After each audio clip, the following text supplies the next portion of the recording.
4%, ça veut dire quoi? Ça veut dire que quand tu laisses de l'argent sur ton compte bancaire, discrètement, ta banque va le placer à la BCE à 4% et se faire de l'argent sur ton dos. Donc si tu ne veux pas laisser cet argent à la banque et le faire travailler pour toi, investis directement sur le marché monétaire. Parce que la plupart des gens choisissent de se marier sans contrat et ne savent même pas comment va se solder leur divorce ou leur succession. On a énormément de projets en retard, 460 pour 2282 projets en cours. Donc en fait, ça fait plus de 20% des projets qui sont en retard. Donc on voit qu'il y a un retournement sur ce marché.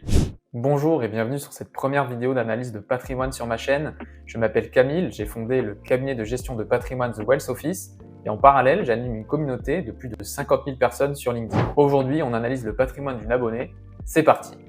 Dentiste millionnaire à 30 ans, pour une première vidéo, ça promet. Profil: en couple, pas marié ni pacsé, 30 ans, dentiste salarié dans une clinique dentaire, salaire net d'impôt de 4 000 € par mois, ok.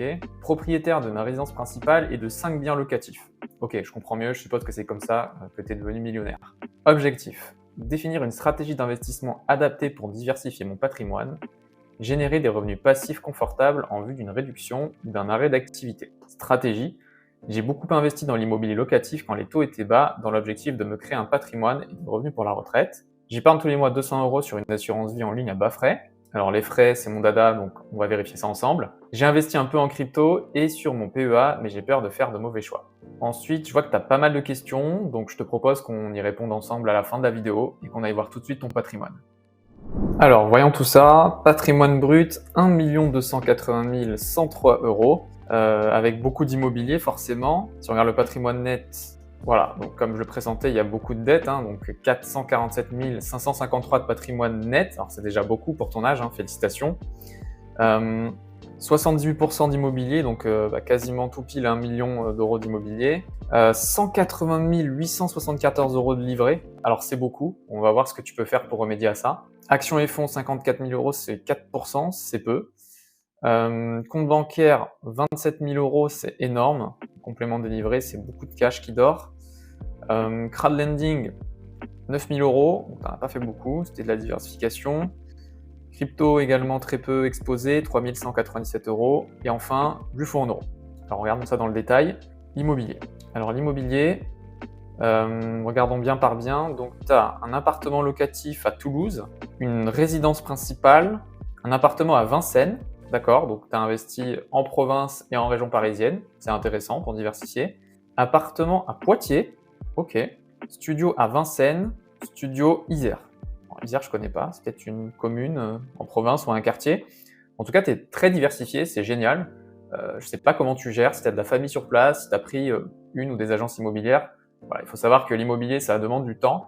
Donc j'espère que ça t'en prend pas trop et que tu arrives aussi à avoir du temps pour tes activités personnelles. Quorum Origine, Quorum XL, donc tu as fait des SCPI, très bien. Donc c'est des SCPI diversifiés en plus, donc ils sont opportunistes dans le contexte de marché actuel. C'est très appréciable, ça permet de ne pas s'enfermer dans une stratégie et de pouvoir investir au bon endroit au bon moment. Et enfin, je pense qu'ici, comme il y a une assurance vie, tu dois avoir fait de la SCPI aussi, voilà. C'est bien ça, donc là, tu as d'autres SCPI, donc PF Grand Paris, épargne pierre, épargne foncière. Ok, donc là, tu es plutôt sur des stratégies thématiques. À part épargne pierre qui est diversifiée, toutes les autres sont focalisées sur une classe d'actifs. Donc PF Grand Paris, épargne foncière, primo pierre, c'est plutôt du bureau. Donc on le voit au niveau des performances, ça se sent, forcément, c'est la classe d'actifs qui a le plus souffert avec la hausse des taux et l'essor du télétravail. On va retrouver ensuite Activimo, donc qui est une SCPI logistique, ça c'est pas mal. Primovie, SCPI de santé et d'éducation, je crois. Et enfin Patrimo Commerce, alors là qui a aussi pris un peu le bouillon, donc investi sur les commerces, donc les commerces de centre-ville qui sont pas mal en difficulté avec tout ce qu'on fait, toutes les nouvelles façons de consommer. En tout cas, tu es bien diversifié, donc ça c'est plutôt un bon point. Les emprunts maintenant. Donc 832 000 € d'emprunt, logique. Ça te fait plus de 3 800 € de mensualité par mois, c'est énorme. Attention au risque d'en payer du coup.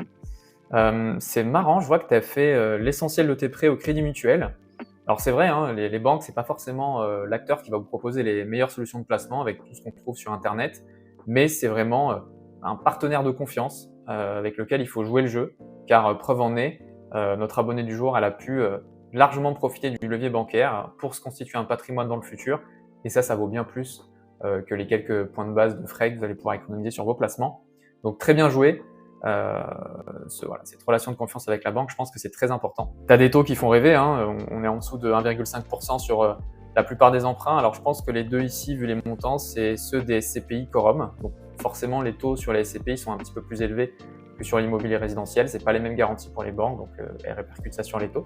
Donc rien à dire, tu as fait usage du levier bancaire, tu as commencé tôt, tu as eu des bons taux d'intérêt, donc franchement, rien à dire à ce niveau-là. Ce qui fâche maintenant, les livrets. Donc voilà, tu en as beaucoup trop, hein. Plus de 180 000 euros de livrets, c'est énorme. Moi, en règle générale, ce que je conseille à mes clients, c'est d'avoir 3 à 6 mois de dépenses sur leur livret d'épargne.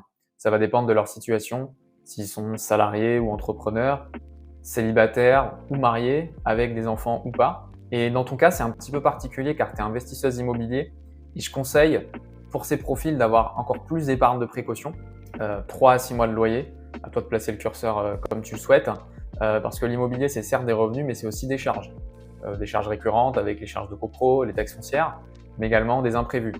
Donc si tu as des travaux de copropriété, un locataire qui part au milieu du bail ou encore des impayés, c'est très important d'avoir des liquidités pour y faire face. Donc là, pas grand chose à dire si ce n'est que tu as beaucoup trop de livrets. Si tu veux pas prendre de risques sur toute ton épargne, il y a des solutions peu ou pas risquées qui existent.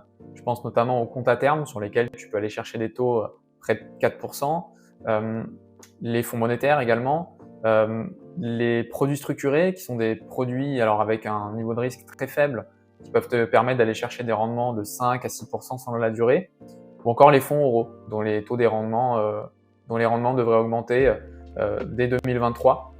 Voilà, ça peut être des idées pour pas laisser ton argent sur des livrets qui sont grignotés par l'inflation. Dans ta poche action, donc 54 537 euros, alors c'est assez peu au regard de ton patrimoine global. Alors on va commencer par la diversification. Alors ce qui me saute tout de suite aux yeux, c'est que tu es majoritairement investi en France, à près de 28%. Alors c'est très bien d'être patriote. Maintenant, sache que le marché est plutôt représenté par les États-Unis. Au niveau du marché mondial, je pense que les États-Unis, c'est près de 70%. Et là, chez toi, ça pèse que 27%. Donc tu risques de passer à côté d'une grosse partie de la performance des marchés, qui est notamment tirée par les actions de la tech américaine. Et tu as également d'autres zones géographiques qui sont très intéressantes, comme les pays émergents notamment. Je ne suis pas sûr de les voir dans ton portefeuille. Voilà, donc là, on est plutôt investi sur l'Europe. Donc attention à ce point-là, grosse concentration sur la France et pas assez diversifié à l'échelle mondiale. Maintenant, tes frais. Donc on nous dit que tu as un niveau de frais moyen à 1,51%, c'est vrai qu'il est un petit peu élevé. Tu peux réaliser des économies de près de 59 000 euros. Je te propose qu'on regarde dans le détail. Donc tout d'abord, tu as un PEA. Alors je vois tout de suite au logo qu'il est chez Bourse Direct, donc très bon choix. C'est un courtier qui est pas cher du tout en frais. Pour ceux qui ne savent pas, bref rappel, le PEA, c'est une enveloppe fiscale qui vous permet d'investir en actions européennes avec une exonération des plus-values tant que vous restez dans l'enveloppe. Donc les dividendes, les plus-values ne sont pas imposés. Et lorsque vous en sortez après 5 ans de détention, vous aurez une exonération au titre de l'impôt sur le revenu. Donc vous ne payez pas les 12,8 d'impôt sur le revenu et vous payez uniquement les 17,2% au titre des prélèvements sociaux. Donc très bon réflexe le PEA. Ok, donc tu as un ETF MSCI World. Alors le PEA, je viens de dire que c'était pour les actions européennes. Maintenant, il y a une astuce qui vous permet d'investir dans des actions étrangères dans votre PEA. C'est ce qu'a fait notre abonné via un ETF qui utilise un mécanisme de réplication synthétique. C'est un petit peu technique, je ne rentre pas dans le détail, mais sachez que vous pouvez investir dans les actions du monde entier via des ETF dans votre PEA. Donc ETF MSCI World, rien à dire, en plus ça représente une bonne partie de ton portefeuille. Par contre, je vois que tu as beaucoup de liquidités dans ton PEA, près de 5 800 euros. Alors je ne sais pas si tu as eu ces liquidités via des dividendes, plus-value ou un versement récent, mais sache que tu peux placer cet argent en attente de le redéployer sur les marchés. Et tous les courtiers en fait le proposent. Il y a des fonds en fait qui te permettent d'investir sur le marché monétaire avec 0% de frais. Alors 0% de frais d'entrée et de sortie, et les frais de gestion, il y en aura toujours. Et chez Bourse Direct, il y en a un que j'aime beaucoup qui s'appelle AXA Régularité PEA. Voilà, c'est ça. En fait, AXA Régularité PEA, c'est un fonds, tu vois, il a 0% de frais, qui va te permettre d'investir sur le marché monétaire via un indice qu'on appelle l'Ester. Donc l'Ester, en fait, c'est le taux du marché interbancaire au jour le jour. Et il est directement indexé sur le taux directeur de facilité de dépôt de la BCE. Alors c'est un petit peu technique, mais je t'explique tout ça. Tu peux retrouver tous les taux de la BCE sur son site internet. Alors, c'est ECB, voilà. Donc il y a plusieurs taux. Celui qui va nous intéresser, c'est le taux de facilité de dépôt. Donc aujourd'hui, tu vois que le dernier en date, il est à 4%. 4%, ça veut dire quoi? Ça veut dire que quand tu laisses de l'argent sur ton compte bancaire, discrètement, ta banque va le placer à la BCE à 4% et se faire de l'argent sur ton dos. Donc si tu ne veux pas laisser cet argent à la banque et le faire travailler pour toi, investis directement sur le marché monétaire. Et donc, si tu veux connaître le taux de l'Ester, généralement, il est un petit peu inférieur à celui du taux de la BCE. Tu tapes Ester Rate sur Google. Et donc, sur cette page, voilà, on voit que l'Ester est à 3,9%. C'est à peu près l'objectif de rendement du fonds monétaire. Il y a un petit peu de frais de gestion, mais qui ne sont pas très élevés. Et donc, on voit que depuis le début de l'année, voilà, ce fonds nous a donné une performance de 2,8%. Donc, l'objectif pour lui sur une année pleine, c'est de te donner près de 3,9%. Donc ça, vraiment à avoir dans votre PEA si vous avez de la liquidité. Juste un petit instant avant de continuer, vous avez certainement vu des dizaines de vidéos aujourd'hui. Et si vous trouvez ce contenu utile, je vous invite à mettre un j'aime et à vous abonner à la chaîne. C'est une action gratuite qui aura un grand impact. Maintenant, retour à la vidéo. Alors ensuite, tu as du Total, du Air Liquide, du L'Oréal, du LVMH, du Airbus, donc des actions françaises, comme on l'a vu au début. Tu as plutôt des actions qualité-croissance, ce qui est un bon point. À part Total, qui est plutôt une action de rendement, de matières premières. Je vois que tu as aussi un ETF Stock 600, donc ça c'est très bien. C'est un indice qui réplique en fait la performance des 600 plus grandes capitalisations boursières en Europe, donc très bon moyen de diversifier. Donc ok, donc plutôt investi sur la France, à mon avis surpondéré comme je te le disais tout à l'heure. Donc à voir comment on pourrait rééquilibrer ce PEA, peut-être en investissant plus sur le MSCI World et pourquoi pas aussi intégrer des pays émergents qui ne sont pas présents dans ton portefeuille. Alors regardons ton assurance vie maintenant. Alors tu nous disais en intro que tu avais un contrat d'assurance vie en ligne peu coûteux en frais. Alors je reconnais là aussi au logo que c'est le courtier Mes Placements, donc je te confirme que c'est des assurances vie qui sont pas chères. Maintenant, quand on regarde les frais d'une assurance vie, il y a plusieurs choses à considérer, donc je te propose qu'on aille voir ça ensemble tout de suite. Donc Mes Placements, on va aller sur assurance vie. Ok, donc effectivement, ils proposent plusieurs contrats avec plusieurs assureurs.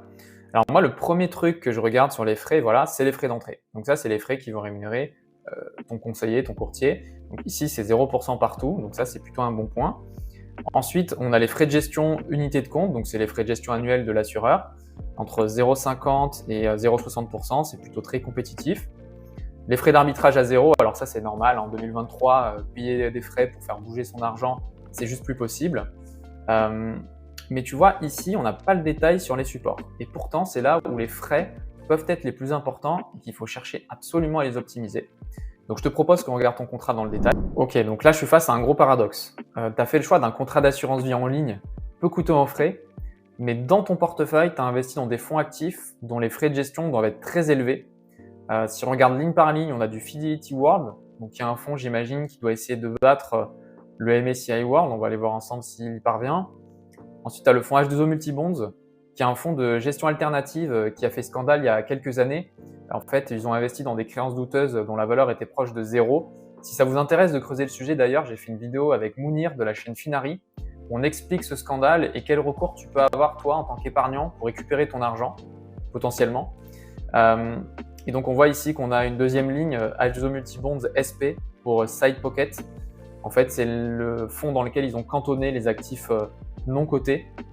Donc en toute logique, on voit que là, tu as une moins-value de près de 46%. Et ensuite, tu as le fonds Pictet Global Megatrend Select. Alors je connais, c'est de la gestion thématique. Malheureusement, ils n'arrivent pas forcément à battre le marché et les frais sont plutôt élevés. Alors comment on analyse les frais de ces supports? Tout simplement, tu vas prendre ton code ISIN et tu vas te rendre sur un site internet qui s'appelle Cantalis, que j'aime beaucoup. C'est un site qui fournit beaucoup d'informations et d'indicateurs sur les fonds qu'on peut retrouver aujourd'hui. Et donc, tu vois, si on se met sur 5 ans, ce qu'on voit ici, c'est que ton fonds, donc en bleu, ne bat pas le marché qui est donc son indice de référence, le MSCI World. Donc, en d'autres termes, tu as fait confiance à un gérant d'actifs pour lequel tu payes un service de gestion et qui n'arrive pas à battre son marché. Donc ça, c'est très problématique. Si on regarde le détail des frais, voilà. Donc là, les frais courants, 1,89%. C'est énorme, c'est plus cher que les frais de ton contrat d'assurance vie. Et donc ça fait une énorme différence sur le long terme. Moi, je pense que la bonne idée, ça pourrait être de remplacer ce fonds par un ETF MSCI World. Donc on peut aller voir si il en existe un dans ton assurance vie. Alors les fonds, ok, donc liste des fonds. Voilà, donc là, ce que je te conseille, je ne sais pas si c'est ce contrat que tu as, mais je t'invite à faire la recherche avec le bon contrat. Tu tapes dans la barre de recherche MSCI World. Là, il nous retourne 4 résultats. Alors attention, là, je vois qu'il nous retourne des indices sectoriels, donc MSCI World Financial ou Healthcare, ça ne va pas nous intéresser, c'est pas assez diversifié. Donc là, je vais prendre celui qui a le plus de track record, celui-ci par exemple. Ok, donc là, sur un ETF proposé par Amundi, ici on regarde au niveau des frais, voilà, frais courants, 0,18%. Donc ton ETF MSCI World coûte 10 fois moins cher que le fonds Fidelity qui ne bat pas l'indice de référence. Donc autant le remplacer par cet ETF. Ça fera tout aussi bien le job, ça sera encore mieux diversifié, plus de 1500 valeurs. Pour seulement 0,18% de frais, c'est vraiment ultra compétitif. Les frais, c'est vrai que c'est un sujet très complexe en assurance vie notamment, et mes clients m'interrogent souvent à ce sujet. C'est pour ça que j'ai décidé de faire une fiche pédagogique qui vous explique en détail le fonctionnement des frais. Pour ceux que ça intéresse, ces fiches, elles sont en libre accès. Je les partage quotidiennement sur LinkedIn et je les ai centralisées dans une bibliothèque. Vous pourrez trouver tout un tas d'informations sur la fiscalité et les placements. Si ça vous intéresse, le lien est en description. Et donc, j'ai fait une fiche sur l'assurance vie, la voici, sur les frais précisément. Donc là, si tu veux, sur l'assurance vie, tu vas avoir les frais visibles, donc notamment les frais d'entrée, les frais de gestion. Donc à ce niveau-là, ton contrat, il est super compétitif. Mais si on regarde sous l'eau, donc la face immergée de l'iceberg, on a des frais de support. Et on voit que ces frais peuvent aller de 0,1 à 2% du capital, selon s'il y a des rétrocommissions ou pas. C'est ce qui explique que ton fonds est beaucoup plus cher qu'un simple ETF. Donc, plutôt se rapprocher des 0,1% si tu veux optimiser tes performances. Donc là, j'ai pris un exemple très simple avec un contrat avec des frais qui semblent à première vue moins élevés que l'autre, mais avec des frais de support pas optimisés à 2% contre des frais optimisés à 0,15. On voit que finalement, le capital final, il est plus élevé pour le contrat numéro 2 parce qu'on a optimisé les frais des supports. On a quasiment 98 000 euros de performance en plus. Donc c'est vraiment un paramètre pas du tout négligeable qu'il faut absolument optimiser. Je le rappelle, jouer sur vos frais, c'est aller chercher une performance positive avec une probabilité de 100%. Donc il ne faut pas s'en priver. Donc en conclusion, l'assurance vie, tu as un bon contrat, mais tu n'as pas fait un bon choix de support. Quelques optimisations à faire à ce niveau-là, c'est pas méchant et tu seras vraiment au top. Compte titre, alors 1520 euros, c'est pas très significatif. Notamment, tu as 1362 euros de liquidité. Alors tu t'es lancé dans du stock picking, donc je vois que tu as du Realty Income. Alors Realty Income, c'est une rate. En France, on appelle ça les foncières cotées ou les SIC. C'est des actions qui vous permettent d'investir dans un parc immobilier, mais tout en ayant des actions cotées en bourse. Donc c'est à l'inverse des SCPI qui, elles, ne sont pas cotées. Et ce qui est intéressant avec Realty Income, c'est que c'est une foncière qui paye des dividendes mensuels et réguliers depuis très longtemps. Donc ça peut être intéressant d'en tenir en portefeuille. Et tu as du Coty. Alors Coty, c'est un des leaders mondiaux de la cosmétique. On va dire que c'est un concurrent de L'Oréal. C'est une boîte américaine. Donc c'est intéressant d'en détenir. Maintenant, c'est une part très faible de ton patrimoine. Je pense que c'était plutôt pour le fun. Et notamment, je te conseillerais plutôt de remplir ton PEA avant d'investir via le compte titre, puisque la fiscalité du PEA est bien meilleure que celle du compte titre. D'autant plus que tu peux également détenir des actions américaines dans ton PEA via les ETF. Plutôt commencer par le PEA pour avoir une fiscalité optimisée et dès lors qu'il sera rempli, ensuite tu pourras aller t'amuser en faisant du stock picking sur le compte titre. Ensuite, tu as 4 euros sur un compte titre au Crédit Agricole. D'accord, donc en fait PS volontaire, donc PS c'est des parts sociales. Donc les parts sociales, c'est comme des actions qu'on peut acheter dans les banques mutualistes, comme le Crédit Agricole, la Caisse d'épargne, Crédit Mutuel par exemple. Et ça vous permet en tant que client de montrer votre fidélité envers la banque et aussi de débloquer certains avantages. Donc pourquoi pas. Maintenant les comptes bancaires. Donc les comptes bancaires, 27 000 euros en plus des livrets, ça fait beaucoup de liquidités. Donc là, rien à dire, je pense que ça doit être tes liquidités pour tes différents biens locatifs, peut-être ton compte aussi avec ton compagnon, donc d'accord. Ensuite, niveau crowdlending, donc tu as investi via la plateforme Raisers, ok. Là, j'ai pas d'infos sur les projets. Alors le crowdfunding, c'est très bien. Ça a été un peu son âge d'or sur les dernières années, mais maintenant, ça commence un petit peu à se retourner. On a de plus en plus de défauts et de retards sur les projets. Si vous voulez voir ça d'ailleurs, il y a un site qui est très bien fait qui s'appelle Hello Crowdfunding. Et en fait, sur ce site, vous allez pouvoir suivre un petit peu le statut et l'avancement de tous les projets sur différentes plateformes. Et donc, ici, on peut aller consulter ceux qui sont en collègue, ceux qui sont éventuellement en retard. Et donc là, si vous voyez, on a énormément de projets en retard. 460 pour 2282 projets en cours. Donc en fait, ça fait plus de 20% des projets qui sont en retard. Donc, on voit qu'il y a un retournement sur ce marché, d'autant plus que les projets sont jugés en défaut uniquement quand il n'y a plus de recours juridique. Donc, il y a peut-être même une bonne partie de ces projets en retard qui sont en défaut pour les investisseurs.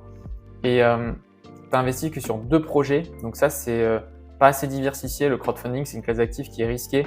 Donc moi, je t'aurais plutôt invité à investir ton capital sur 10 projets. Comme ça, si tu as un projet qui part au tapis, le rendement, c'est 10% à peu près les rendements de tous les autres projets pourraient permettre de compenser la perte d'un projet.